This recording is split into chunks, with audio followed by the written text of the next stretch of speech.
ప్రాచీన శాస్త్రీయ అత్యాధునిక వైద్య విధానాలను వినూత్నంగా ఒకే గొడుగు కింద అందుబాటులోకి తీసుకొచ్చింది మెడి9 ఇంటిగ్రేటెడ్ మెడికల్ సిస్టమ్. తెలంగాణలో అర్హులైన కొంతమంది రైతులకు ఇంకా రైతు భరోసా రాలేదు.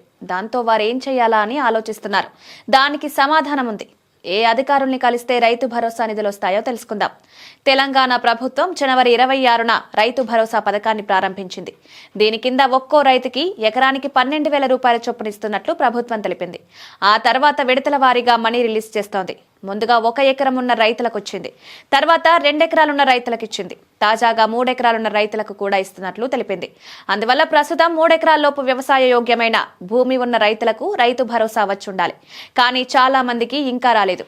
1, 2, 3 ఎకరాల భూములున్న చాలా మంది రైతులకు రైతు భరోసా రాకపోవడం హాట్ టాపిక్ అయింది. ప్రభుత్వం ఏమో ఇచ్చేసామంటుంది, రైతులేమో తమ అకౌంట్లోకి మనీ రాలేదని ఆవేదన చెందుతున్నారు.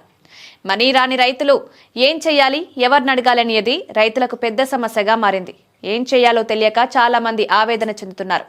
ఇక్కడ చేయాల్సింది తెలంగాణ ప్రభుత్వం రైతు భరోసా సమస్యలపై దరఖాస్తు చేసేందుకు సహాయ కేంద్రాలు ఏర్పాటు చేయాలి. ఈ సహాయ కేంద్రాల్లో అధికారుల్ని రైతులు కలవాల్సి ఉంటుంది. అయితే ఇవి ఎక్కడున్నాయి అని సందేహం కలగొచ్చు. జిల్లా వ్యవసాయ అధికారి ఆఫీసుల్లో ఈ సహాయ కేంద్రాలున్నాయి. కాబట్టి రైతులు జిల్లా వ్యవసాయ అధికారి ఆఫీస్కి వెళ్లాలి. ఇక్కడ ప్రత్యేక ప్రక్రియ ఉంది.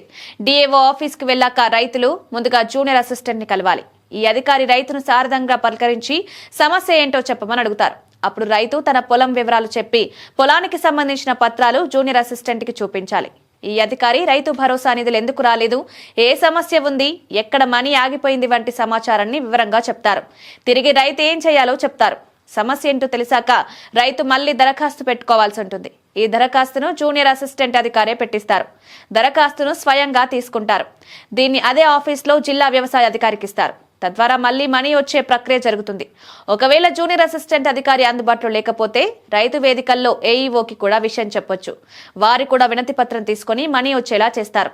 సహాయ కేంద్రాల్లో దరఖాస్తు చేస్తే ఖచ్చితంగా రైతు భరోసా మనీ వస్తుందని అధికారులు చెప్తున్నారు.